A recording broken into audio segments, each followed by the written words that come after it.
graça e a paz do nosso Senhor e Salvador Jesus Cristo sejam presentes na sua vida e na sua família. Amém. Graças ao nosso bom Deus por esse tempo tão gostoso, tão especial, que o Senhor está separando para nós nessa noite, por tudo que já aconteceu até este momento do culto. Como o presbítero Marcos relembrou a cada um de nós, nesse dia especialmente, estamos lembrando de que nem todos têm essa liberdade que nós estamos tendo aqui. Cantamos lindamente para o Senhor, erguemos a nossa voz. Certamente alguns dos nossos vizinhos que moram nesta rua escutam todos os domingos por volta deste horário esta igreja cantando. E não vamos sofrer, e não estou desejando que isso ocorra, nenhum tipo de retaliação quando este culto terminar. Não seremos perseguidos, não seremos presos. Mas essa não é a realidade do povo de Deus espalhado pela face da terra. Portanto, glorifique ao Senhor, porque você pode estar aqui.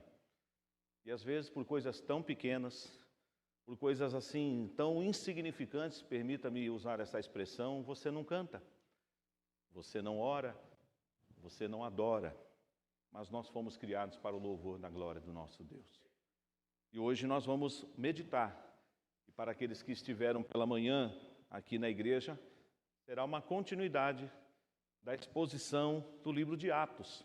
Claro que estamos trabalhando algumas passagens, e agora nós vamos trabalhar inicialmente Atos capítulo 16, versos 22 a 26, mas depois retrocederemos em alguns versos, alguns capítulos do livro de Atos, para compreendermos um pouco o contexto, sobretudo, da vida do apóstolo Paulo.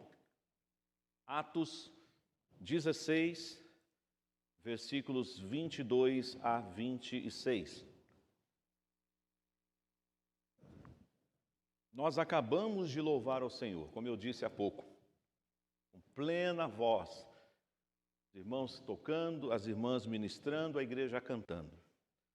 Agora preste atenção na leitura que nós faremos em conjunto.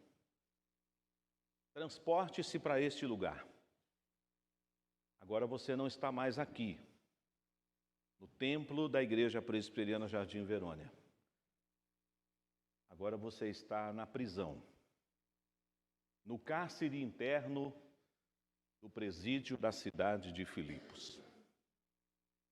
Você cantaria do jeito que você acabou de cantar? Vamos ler todos juntos? Atos 16, versos 22 a 26. Leamos. Levantou-se a multidão unida contra eles, e os pretores, rasgando-lhes as vestes, mandaram açoitá-los com varas. E depois de lhe darem muitos açoites, os lançaram no cárcere, ordenando ao carcereiro que os guardasse com toda a segurança. Este, recebendo tal ordem, levou-os para o cárcere interno e lhes prendeu os pés no tronco.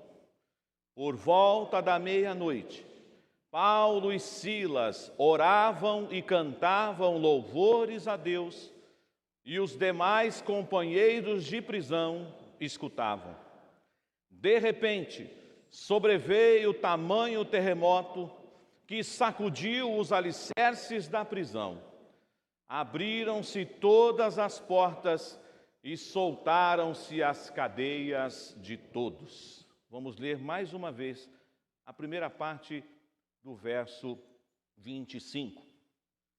Por volta da meia-noite, Paulo e Silas oravam e cantavam louvores a Deus. Só a igreja agora.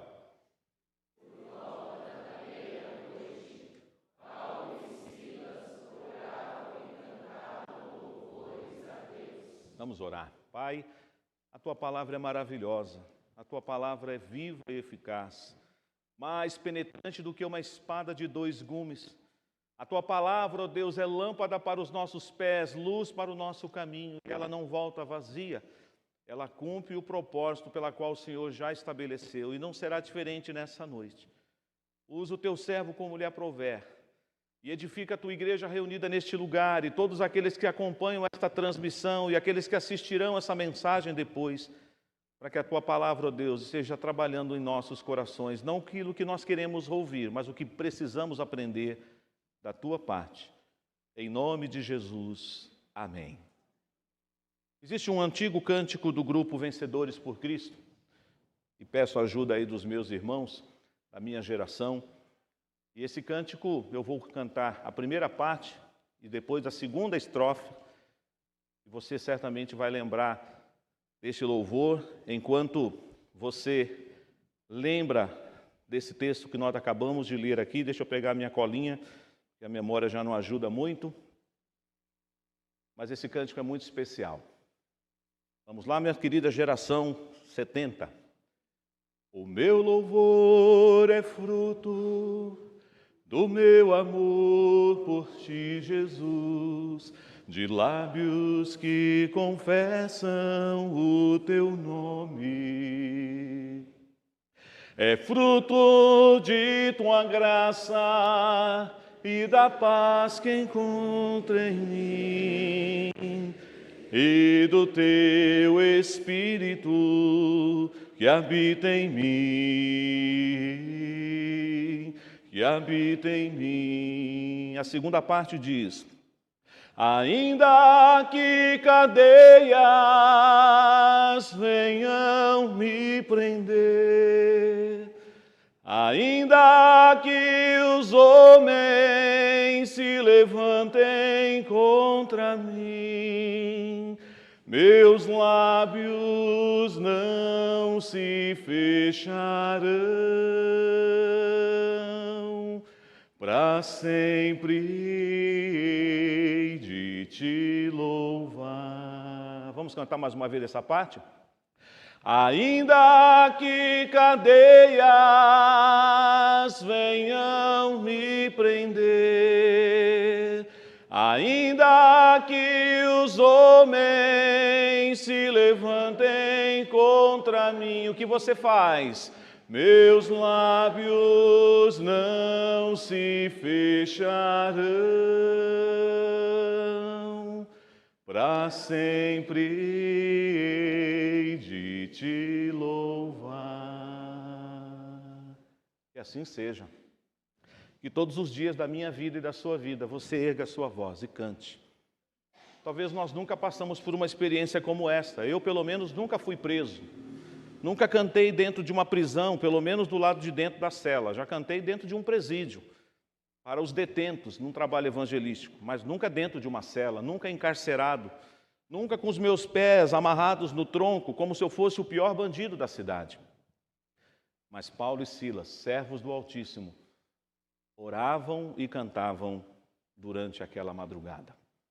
Era por volta da meia-noite, como o texto diz. A cela era um lugar escuro, os piores presos estavam ali, e eles foram considerados assim. Não vamos trabalhar isso nessa noite, mas a título de informação, eles nem levaram em conta que tanto Paulo quanto Silas eram cidadãos romanos. Eles não poderiam ser tratados dessa forma. Quando eles descobriram que Paulo e Silas eram romanos, eles ficaram muito preocupados. Eles falaram assim: entramos numa fria. Nem julgamos esses homens corretamente e demos uma surra neles. Eles são romanos. E na lei de Roma não se pode açoitar ninguém sem um julgamento legal. Vale a pena você continuar a leitura depois e você vai ver como Paulo, inclusive, reivindica esse direito da sua cidadania romana. Tem momentos que você deve se firmar assim, mas vamos nos ater ao que aconteceu aqui neste episódio. Mas eu quero convidar você a voltarmos um pouquinho na história desse servo de Deus. E eu queria te convidar para ir com a sua Bíblia, seja ela impressa ou na Bíblia na versão digital, em Atos capítulo 7. E nós vamos acompanhando. Eu não vou pregar do capítulo 7 em diante. Eu vou voltar lá e chegaremos no capítulo 16. Mas eu quero que você olhe comigo para essa passagem, lembrando do que nós já aprendemos nesta manhã. A primeira perseguição que veio sobre a igreja foi sobre os apóstolos, mais precisamente sobre Pedro e João. Logo após a cura do coxo na entrada da Porta Formosa, Eles começam a pregar o Evangelho. Atos é um livro maravilhoso porque sempre mostra que diante de um grande sinal e prodígio, de um milagre, o que acontecia imediatamente após o milagre era a proclamação do Evangelho. Pregação da palavra de Deus. Se você ama a palavra, leia Atos dos Apóstolos com essa perspectiva. Vem o milagre, após o milagre, pregação. Pregação. E eles foram presos, Pedro e João. Foram ameaçados, foram proibidos de pregar, mas eles não obedeceram às autoridades. Eles então são presos novamente. Lá no capítulo 5, nós vemos que o Senhor também, parecendo um pouco com esse episódio aqui do que acabamos de ler, o Senhor faz com que aquela prisão onde estavam Pedro e João sejam abertas as portas e toda a segurança estava ali, e eles não perceberam e eles saíram. E a ordem para Pedro e João era que eles fossem para o templo pregar o Evangelho. Quando as autoridades mandaram buscar Pedro e João na cadeia, disseram, eles não estão lá. Mas nós não sabemos entender, porque está todo mundo no seu posto, os guardas, as seguranças, nós não sabemos como é que eles escaparam. E estão dizendo que eles estão no templo, pregando o Evangelho. Se você tivesse tido uma experiência como essa, e de repente as portas da cadeia se abrem, você não sabe entender o que é, você iria para a igreja pregar ou você fugiria? Eu não vou perder essa oportunidade não, isso é de Deus. Deus está me dando uma brecha para eu sumir daqui, eu vou fugir, eu vou mudar de cidade, para ninguém me achar. Mas não, eles foram de novo para o templo, porque eles queriam pregar a palavra. Eles tinham urgência de pregar essa palavra, porque eles receberam esse comissionamento, eles receberam essa ordem do Senhor Jesus. O capítulo 6, então, e o próprio capítulo 5, a segunda parte, tem aí para nós um intervalo de situações internas que acontecem na igreja primitiva, e no capítulo 6 nós somos informados de que houve uma eleição. 7 homens cheios do Espírito Santo de fé e de sabedoria foram escolhidos pela comunidade, e um desses homens se chamava Estevão. E olha o que diz a palavra de Deus aí para nós em relação a Estevão. Eu acho interessante que a igreja estava reunida, e o verso 5 diz assim, capítulo 6 ainda, um pouco antes do que eu sugeri a vocês. O parecer agradou a toda a comunidade, e elegeram Estevão. Olha como é que ele foi qualificado. Homem cheio de fé e do Espírito Santo. E aí a palavra de Deus diz, no capítulo 6 ainda no versículo 8, verso lá, 8 diz, Estevão cheio de graça e poder, fazia prodígios e grandes sinais entre o povo. E agora ele está diante do Sinédrio. E olha o que diz o versículo 15, vamos ler todos juntos? Estevão está diante do Sinédrio por causa da pregação do Evangelho. Todos os que estavam assentados no Sinédrio, fitando os olhos no Estevão, viram o seu rosto como se fosse rosto de anjo. Esse era Estevão, cheio do Espírito Santo, cheio de sabedoria. E ele vai dar uma verdadeira aula de Bíblia desde o Antigo Testamento até os dias de Cristo. E ele prega com autoridade e poder diante daquelas autoridades. Aquelas autoridades ficam iradas, deveras iradas, e elas vão apedrejar e vão arremessar contra Estevão. Mas lá no capítulo 7, no versículo 55, diz assim, mas Estevão, cheio do Espírito Santo, fitou os olhos no céu e viu a glória de Deus e Jesus, que estava à sua direita, e disse, eis que vejo os céus abertos e o Filho do Homem em pé à destra de Deus. Olha a sequência do texto. Eles, porém, clamando em alta voz, taparam os ouvidos e unânimes arremeteram contra ele, e lançando fora da cidade, o apedrejaram. Olha a informação que tem para nós aí no verso 58. As testemunhas deixaram suas vestes aos pés de um jovem chamado Saulo. Segundo os estudiosos, Saulo não estava por ali por acaso, não. E o ato de deixar as vestes de Estevão aos pés de Saulo também não foi uma mera coincidência. Saulo era o mandante. Saulo era aquele que tinha dado ordem para apedrejar Estevão. Ele tinha autoridade do Sinédrio para prender os discípulos. E vem lá o início do capítulo 8. E Saulo consentia na sua morte. Já vimos então pela manhã a perseguição que veio sobre os apóstolos, sobretudo sobre Pedro e João. Agora a perseguição será sobre toda a igreja, sobre toda a comunidade. E nesse episódio, somente os apóstolos permanecerão em Jerusalém. Olha o que nos diz a sequência aí do verso 1 do capítulo 8. Naquele dia, após o apedrejamento de Estevão, levantou-se grande perseguição contra a igreja em Jerusalém. E todos, exceto os apóstolos, foram dispersos pela região da Judéia e Samaria. E o evangelho vai chegar também até os confins da terra. Atos 1:8 diz o quê? Mas recebereis poder ao descer sobre vós o Espírito Santo, e sereis minhas testemunhas, tanto em Jerusalém, como na Judéia e Samaria e até os confins da terra.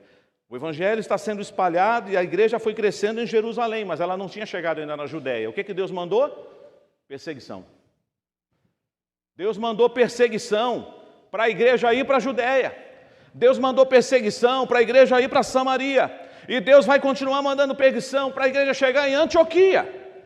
E de Antioquia ela alcançará Macedônia, Acaia, Ásia, com a pregação do evangelho.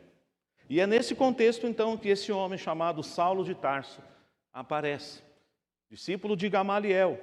Gamaliel que tentou até usar de uma política, quando ele disse, olha, se é de Deus, não adianta tentar evitar que esses homens parem de pregar, porque se isso aí é de Deus, ninguém pode parar. Sem se assustarem, mas existe uma música ou um hino dos nossos irmãos pentecostais que diz o quê? Ninguém segura, aleluia, é obra santa. Essa causa é do Senhor. Já ouviram esse hino, alguns irmãos aqui? Ninguém segura, aleluia, é obra santa. Essa causa é do Senhor. Ou seja, tentaram calar os discípulos de Jesus, não conseguiram. E isto vem acontecendo ao longo da história.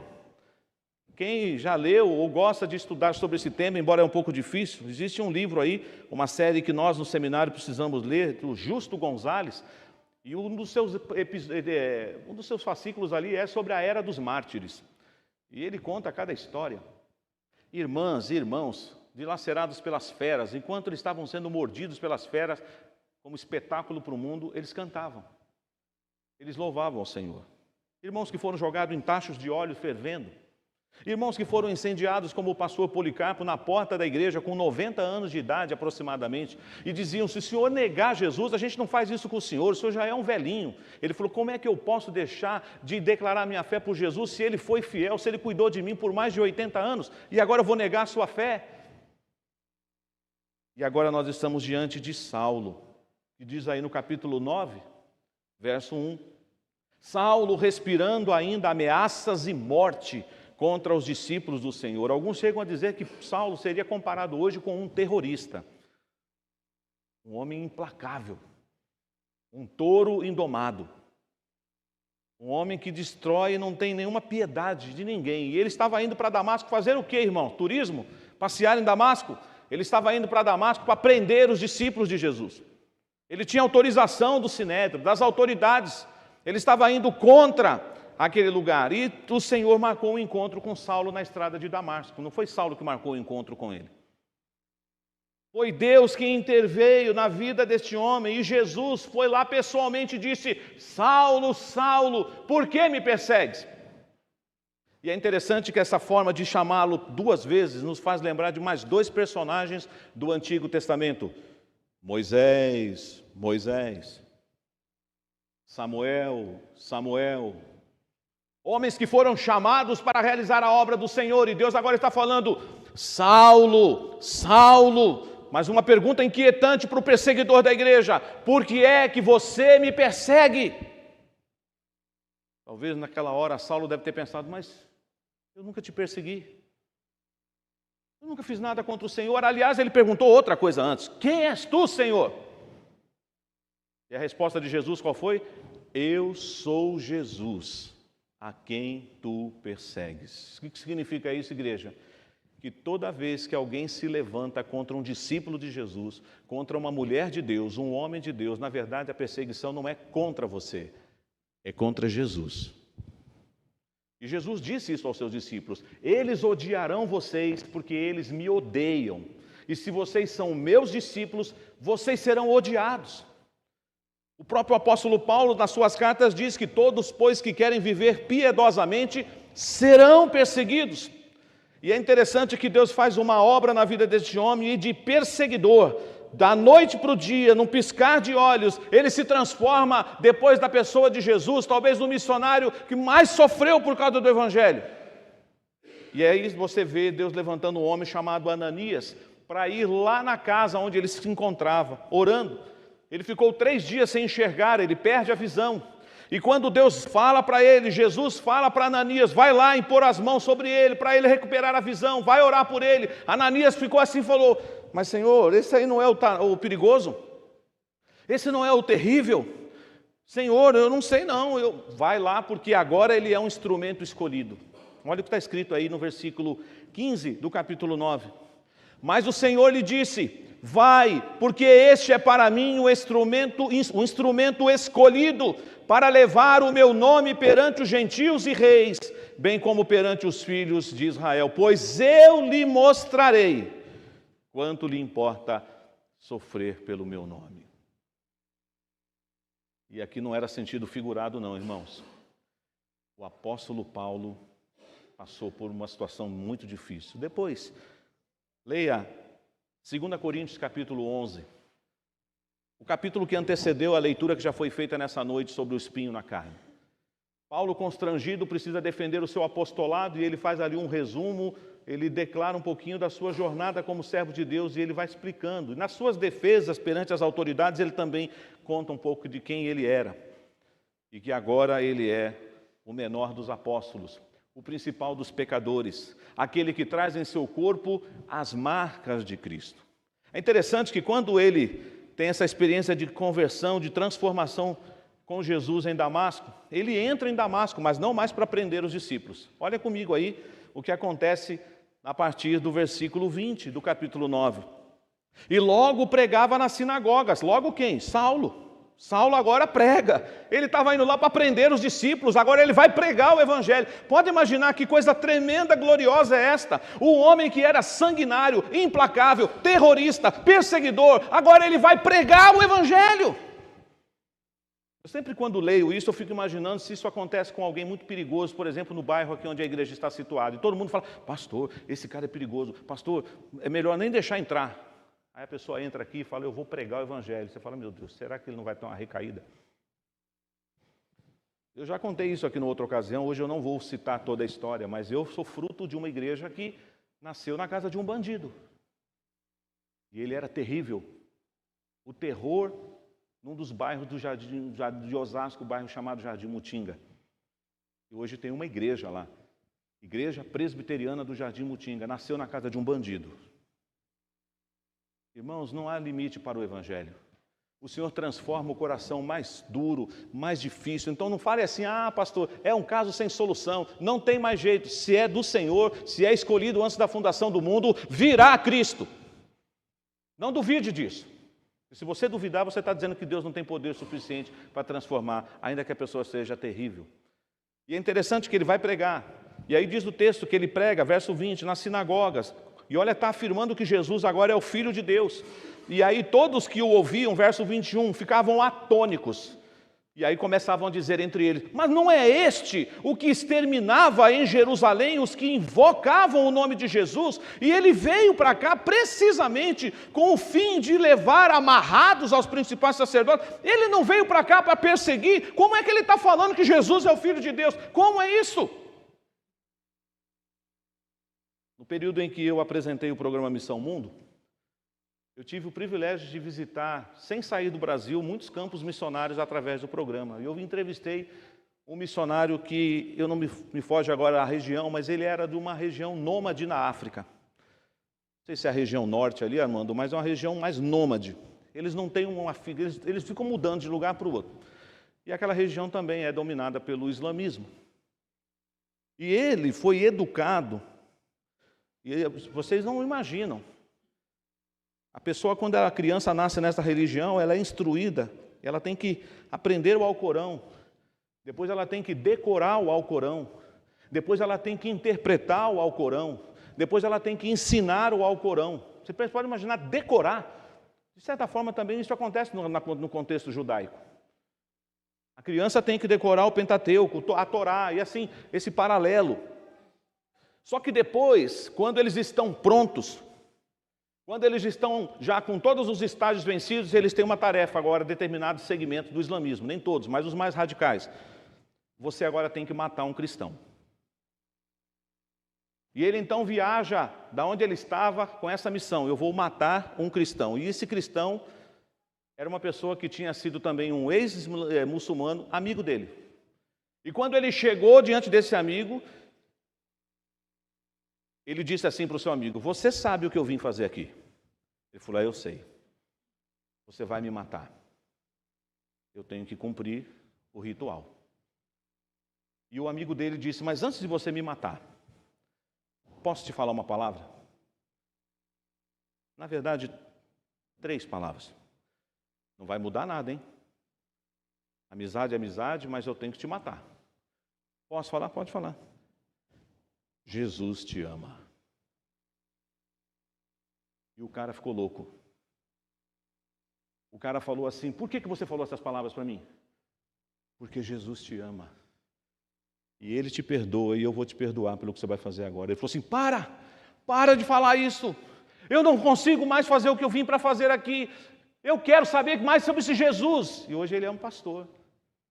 Ele foi para matar um cristão e ouviu: Jesus te ama. Eu não estou aqui querendo que você fique preocupado, não é Kennedy Reagan, né, de falar de palavra, não, palavra rema, né? Cuidado com esses negócios, viu, gente? Prega o evangelho, tá? Porque às vezes a gente invoca o nome de Jesus assim de forma errada. Mas esse nome tem poder. Não foi isso que Pedro falou lá para o coxo na Porta Formosa? Eu não tenho prata, eu não tenho ouro, mas em nome de Jesus, levanta e anda. É que muitas vezes a gente acha: isso foi só naquele tempo, pastor, só na era apostólica. Eu não tenho essa autoridade. A Bíblia diz que toda a autoridade foi dada no céu e na terra para Jesus, e Ele deu à igreja. A igreja pode pregar nessa autoridade apostólica do nosso Senhor. Muito bem. As pessoas estavam assustadas, tentaram matar Saulo lá em Damasco. Ele teve que sair meio que fugido, usaram uma estratégia não muito interessante, né? Diz aí a partir do verso 23, ainda estou no capítulo 9. Decorrido muitos dias, os judeus deliberaram entre si tirar-lhe a vida. Queriam matar os judeus queriam matar, os judeus que moravam em Damasco. Ficaram revoltados: como assim? Ele veio para cá para prender os discípulos de Jesus, agora ele é um deles, vamos acabar com a raça dele. Verso 24 diz: porém o plano dele chegou ao conhecimento de Saulo, e dia e noite guardavam também as portas para o matarem. Mas aí o que diz o verso 25? Vamos ler todos juntos? Mas os seus discípulos tomaram-no de noite e, colocando num cesto, desceram-no pela muralha. Ele conseguiu sair ileso daquele lugar. Aí ele chegou, sabe aonde, irmãos? Jerusalém. Aí em Jerusalém ele procurou quem, irmãos? Os apóstolos. Como é que foi? Vamos ver aqui, verso 26. Tendo chegado a Jerusalém, procurou juntar-se com os discípulos, todos, porém, o temiam. Será que você também não temeria, não? Está vindo aí o tal de Saulo de Tarso, o perigoso, o terrível, o implacável. Todos temiam, e aí não acreditavam que ele era discípulo. Mas teve um discípulo de Jesus que foi mais misericordioso: Barnabé. O texto diz que mais Barnabé, tomando-o consigo, levou aos apóstolos. Mas aí ele não pôde ficar lá. E aí tem aqui o intervalo, que não vem ao caso agora, mas ele vai voltar para a terra dele, e ele vai passar um período no deserto. Você tem que entender Gálatas. 3 anos, Paulo sai de cena. Os estudiosos dizem que ele tinha que ter a mesma experiência que os outros apóstolos tiveram, de passar 3 anos com Jesus no intensivão, e ele aprendeu tudo com o Senhor durante 3 anos que ele sumiu. E ele só vai aparecer lá em Antioquia, porque Barnabé vai buscá-lo em Tarso e diz: Saulo, vamos lá para Antioquia, a igreja do Senhor está crescendo lá em Antioquia. E ele prega o evangelho, irmãos. É claro que você tem aqui a experiência da conversão do Cornélio, você tem Pedro que aprendeu agora que o evangelho não era só para os judeus, que o evangelho era para os gentios. Você tem aí uma situação muito triste que acontece no capítulo 12. Herodes mata a fio de espada a Tiago, Herodes manda prender Pedro, tem toda aquela experiência maravilhosa que as portas também se abrem da cadeia e a igreja está em oração, mas quando Pedro aparece no lugar da oração, ninguém acredita que Pedro está lá, mas o evangelho não tem portas que podem segurar. Paulo mesmo declarou isso: eu estou algemado, mas a palavra não. Nós estamos nessa noite relembrando esses textos que você tanto conhece, a história desse servo do Senhor, para que você entenda que, ainda que a perseguição seja uma realidade, ela é de fato, o evangelho não vai parar. As portas do inferno não podem prevalecer contra a igreja do Senhor Jesus. O evangelho não vai parar. Eu posso morrer, você pode morrer, Deus vai levantar outro, Deus vai colocar outro no nosso lugar, mas o evangelho não vai parar. Você crê assim? Hoje a nossa geração tem essa missão. Alguns dizem que essa é a última geração antes da volta de Jesus. Se for, maravilha, Maranata, ora vem o Senhor Jesus. Mas se não for, vamos cumprir a nossa parte na nossa geração, porque o Senhor Jesus está voltando para buscar os seus. É interessante, capítulo 13, só a título de informação, a igreja está reunida em Antioquia, em oração, buscando o Senhor, e o Espírito Santo então fala: separai-me Barnabé e Saulo, para a obra que os tenho enviado. E eles foram enviados como apóstolos entre os gentios. E na primeira viagem missionária desses irmãos, eles passaram por vários lugares, mas eu quero chamar a sua atenção para o que aconteceu lá no capítulo 14. Eles passaram por Listra, passaram por Icônio, passaram por Derbe, e aí no versículo 19 do capítulo 14 diz assim: sobrevieram, porém, judeus de Antioquia e Icônio, instigando as multidões e apedrejando a Paulo. Olha agora, gente, o primeiro apedrejamento que Paulo vai sofrer, a primeira vez que ele é apedrejado. E apedrejando a Paulo, arrastaram-no para fora da cidade, dando-o por morto. Pode imaginar como é que Paulo estava? Mas o texto diz algo tremendo para nós. Os discípulos ficaram lá rodeando ele, pensando: meu Deus, será que ele vai sair dessa? Será que ele vai levantar? Olha o que diz o verso 20, vamos ler todos juntos? Rodeando, porém, os discípulos, levantou-se e entrou na cidade. Mas ele entrou na cidade que ele apanhou. Mas Saulo, você não tem amor à vida não, cara. Você é masoquista, hein? Você vai voltar para o lugar onde você tomou uma surra. E o texto vai continuar dizendo que ele vai fazer o quê, irmãos? Ele vai agora para Derbe e ele vai anunciar o evangelho naquela cidade, e depois ele vai voltar para aquele caminho difícil, por Listra, por Icônio, por Antioquia, fortalecendo os irmãos, as igrejas nascentes, até ele voltar na base. E encerra a primeira viagem missionária, o conflito e o concílio de Jerusalém, o primeiro concílio da igreja, o problema dos judeus que exigiam que os convertidos tinham que passar pelo ritual da circuncisão, e Paulo estava defendendo que não era mais necessário a circuncisão, que a verdadeira circuncisão não é na carne do prepúcio do homem, mas é no coração. E agora eles estão voltando para iniciar a segunda viagem missionária. Há uma desavença entre Saulo e Barnabé, Paulo, porque João Marcos abandonou no meio do caminho a equipe missionária, e agora Barnabé, que era primo de João Marcos, diz: vamos dar uma segunda chance para o rapaz. E Saulo, que está sendo trabalhado pelo Senhor, ele é um pouquinho cabeça quente, pavio curto, ele diz: esse não anda mais comigo. Esse João Marcos não anda mais comigo. E aí Barnabé tentando: vamos dar uma chance para o rapaz. Você conhece gente assim? Que não dá segunda chance? Conhece alguém assim? Ah, não pisa na bola comigo não, pastor, que só tem uma chance só. Paulo era assim. Mas lá na frente você vai ver que ele aprendeu a lição. Nada como os longos anos de vida na presença do Senhor para ser quebrado, para ser triturado, e ele vai dizer lá no final da vida dele, lá na masmorra de Roma: me traz o João Marcos, porque agora ele é útil.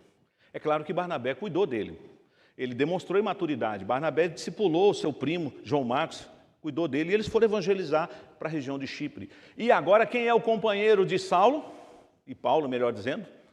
Silas. E mais adiante vai entrar um outro terceiro personagem na equipe missionária, Timóteo. E aí chegamos no capítulo 16. E ele tem um desejo. O planejamento de missões de Paulo era ir para a Ásia. Eu quero pregar o evangelho na Ásia. E alguém poderia dizer assim: excelente, Paulo, a Ásia precisa de Jesus, a Ásia precisa ouvir o evangelho. Mas aí vamos ver o que diz o texto, verso 6, capítulo 16.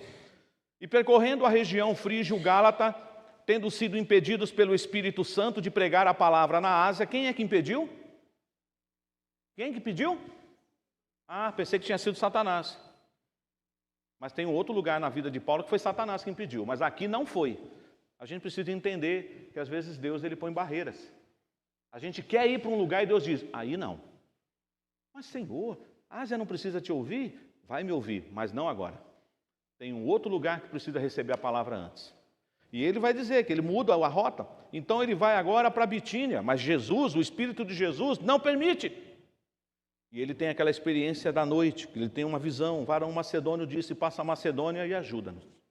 Ele não entende direito o que é que Deus quer com ele, mas diz o verso 10, Lucas registra isso para nós.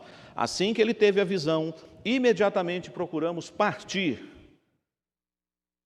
para aquele destino, concluindo que Deus nos havia chamado para nos anunciar o Evangelho. E eles foram para onde, gente? Para Filipos. E os missiólogos, os comentaristas da palavra chegam a dizer que ele estava entrando no continente europeu. A Ásia será mais tarde. Ele entrou na Europa. E ele chega na cidade de Filipos. E é interessante que na cidade de Filipos, certamente aconteceram outras coisas, mas Lucas registra 3 conversões na cidade de Filipos. Lídia, a jovem que era adivinhadora por um espírito maligno que foi liberta, e o carcereiro. Mas aí a família do carcereiro também teve um encontro com Jesus. Muitas outras pessoas certamente foram alcançadas pela pregação do Evangelho e nasce uma igreja em Filipos, uma igreja que se tornará depois parceira de Paulo na obra missionária, uma igreja pobre, uma igreja pequena, simples, mas ardorosa, maravilhosa na obra do Senhor. E é interessante que ali não havia uma sinagoga, segundo os estudiosos, por isso que as mulheres se reuniam num local mais reservado, a alguns quilômetros distante da cidade, para orarem. Porque se não há um número mínimo de homens, não tem como se constituir uma sinagoga. Então, provavelmente não tinha sinagoga em Filipos. E elas então vão orar no lugar, e elas não poderiam abrir uma sinagoga. Então, Paulo vai junto com Silas, com a sua equipe, eles vão orar. E lá ele prega o Evangelho. E eu gosto muito dessa expressão que está aí no texto, no capítulo 16. Veja bem, versículo 14. Certa mulher chamada Lídia, da cidade de Tiatira, vendedora de púrpura, temente a Deus, nos escutava. Ela estava ouvindo a pregação. O Senhor lhe abriu o coração para entender as coisas que Paulo dizia. A minha oração é que nessa noite o Senhor esteja abrindo o seu coração também, para você entender as maravilhas da palavra. Depois desse episódio, então, vem o caso da jovem. A moça ficava dando lucro para os seus donos, porque ela adivinhava as coisas. Era uma coisa do diabo aqui. Era uma moça que estava sendo possuída pelos diabos. E é interessante que ela começou a fazer propaganda do ministério de Paulo. Paulo poderia até dizer assim: nossa, que legal, eu não paguei, não contratei ninguém, estão fazendo propaganda do meu ministério. Porque o que essa pessoa falava, mas era Satanás que estava falando, não era mentira, era uma verdade. Olha o que diz o texto para nós aí. Aconteceu que indo-nos nós, verso 16, para o lugar de oração, nos saiu ao encontro uma jovem possessa de espírito adivinhador, a qual, adivinhando, dava grande lucro aos seus senhores. E ela ficava andando atrás de Paulo e da equipe, e ficava dizendo assim: estes homens são servos do Deus Altíssimo. Sim ou não? Eles não eram? Ela falou a verdade. Qual o problema? Está fazendo propaganda, está divulgando o ministério deles. Eles são servos do Deus Altíssimo, e vos anuncio o caminho da salvação. Não é isso que eles estavam fazendo? Então por que Paulo ficou nervoso? Por que Paulo foi se irritando, chegou uma hora, ele falou: chega! Em nome de Jesus, sai dessa mulher! Porque aquilo lá não era da parte de Deus. Nós temos que ter o que aqui? Discernimento espiritual. Toma cuidado, viu? Porque às vezes o diabo pode te enganar, ele conhece muito bem a Bíblia. Mas falou tão bonito, falou da parte de Deus. Confere na palavra. Porque aqui não era Deus que estava falando, não. Lá atrás era o Espírito Santo que estava impedindo Paulo de ir para a Ásia. Aqui Deus deu discernimento para Paulo. Essa moça não está falando da parte de Deus. Isso é a armadilha do inimigo. E por ele ter sido usado por Deus e essa moça foi liberta, aconteceu um problema. Prejuízo para os donos dessa moça. Os senhores dela agora não vão mais ganhar dinheiro com o espírito de adivinhação dessa moça. E aí, mexeu aonde? No bolso do povo. Agora o pessoal não vai ganhar mais dinheiro com essa moça. Foram falar com os pretores. Aquela região ali tinha um tribunal que acontecia, um tribunal que eles tinham autorização de Roma para julgar alguns casos, só que eles atropelaram todo o processo, eles não respeitaram o protocolo, eles não respeitaram o trâmite e levaram eles para o meio da multidão e mandaram arrancar as roupas deles e mandaram açoitá-los nas costas e depois mandaram prendê-los. Tenta imaginar as costas de Paulo e Silas, toda arrebentada. Esses homens de Deus estão feridos, machucados. Interessante que o texto não fala de Timóteo, certo? Timóteo estava junto, mas nesse episódio aqui, acho que eles pouparam o jovem, né? Falou assim, meu filho, fica escondido aí que o negócio, eu e Silas vamos segurar a bronca. Porque Timóteo já fazia parte da equipe, mas Timóteo não está aqui, nessa prisão agora. Pelo menos o texto não registra isso para nós. E nós lemos, e talvez você diga, poxa pastor, por que o Senhor nos levou lá atrás para vir contando a história para a gente chegar de novo aqui? Para você entender que o processo de um homem de Deus que é capaz de cantar e orar na prisão, todo arrebentado, não é da noite para o dia. Demora um pouco. Demora um tempo. Quanto tempo você está na presença de Deus? Quanto tempo você serve a Jesus? Quantas provas você já passou, meu irmão, minha irmã, por causa do nome de Jesus? E você acha às vezes que não vai aguentar. Você às vezes fala, pastor, a perseguição é muito difícil. E eu não estou dizendo que não seja. Cada um aqui tem sua luta particular, cada um tem suas tribulações, tem suas provas. Mas, irmãos e irmãs, será que nós nessa noite não podemos voltar para casa dizendo, Senhor, quem sou eu para murmurar? Quem sou eu para reclamar? Esses homens estavam pregando a palavra, estavam testemunhando de Jesus, eles apanharam e apanharam feio, estavam todos arrebentados e eles cantam na prisão, eles oram na prisão. E eu quantas vezes, por coisas mínimas, porque eu levantei mal-humorado, porque o dia está feio, eu não canto, eu não oro, eu nem quero ir na igreja. Eles estão na cadeia. E não era por capricho, não era por balderna, era por causa do quê? Da pregação do Evangelho. Vocês acham que vai parar? O carcereiro pensou que todo mundo tinha fugido. O carcereiro ia se matar, porque ele sabia que ele ia ter que dar conta desses homens e de todo o pessoal preso. Mas Paulo bradou e disse, está todo mundo aqui, ninguém fugiu. Eu não sei como ele conseguiu segurar os outros presos, mas ninguém fugiu. E ele entrou trêmulo e viu que estava todo mundo lá, porém estava todo mundo solto. Não tem ninguém mais algemado. E ele faz uma pergunta para Paulo e Silas, o que é que eu faço para receber a vida eterna? Imaginou? E a palavra foi o quê? Crê no Senhor Jesus e serás salvo, tu e a tua casa. O que foi que o carcereiro fez com Paulo e Silas? Levou para casa. Provavelmente a casa era anexa àquele lugar. Ele cuidou das feridas. Já lavou ferida de alguém? Talvez as mamães aqui cuidando dos machucados dos filhos, mas pensa as costas todas marcadas, ensanguentadas. Ele lavou os vergões. Passou remédio, acordou a família toda de madrugada, porque tudo está acontecendo aqui de madrugada. Chamou a família do carcereiro, pregou o Evangelho, batizou a família do carcereiro e depois preparou um banquete para eles, que você tem isso aí no versículo 34. Por volta da meia-noite, Paulo e Silas oravam e cantavam na prisão. Masoquismo? Eles querem receber algum tipo de louvor, mas a glória, como foi colocado muito bem pelo presbítero Marcos no início do culto, não é nossa. Nós somos o quê? Vasos de barro. Paulo e Silas também eram vasos de barro. sujeito também às fraquezas, porque ele mesmo orou para Deus tirar o espinho da carne. Mas quando você se coloca nas mãos do Pai, Ele te usa de forma tremenda, mesmo que isso lhe custe açoites, perseguições e lutas. Estão tentando fechar a igreja. Em alguns lugares, momentaneamente, as igrejas são fechadas, as portas são cerradas, os crentes não podem cantar livremente como nós cantamos, mas a igreja do Senhor não vai parar. A obra do Senhor não vai parar, porque não é nossa. É Ele que assegura isso. É Jesus quem disse que não vai parar. Se fosse eu ou você, talvez ela até pararia. Mas é Jesus que disse que não vai parar. Então você não precisa duvidar. Você está pronto para sofrer pelo Evangelho? Talvez você diga, pastor, mas precisa ser assim, tão cruel assim. Eu não estou desejando que seja assim, mas se necessário for, que assim seja. Mas que o Senhor olhe para nós e veja em nós essa mesma disposição, essa coragem, essa ousadia de cantar e de orar. E se vocês quiserem ver, quando eles saíram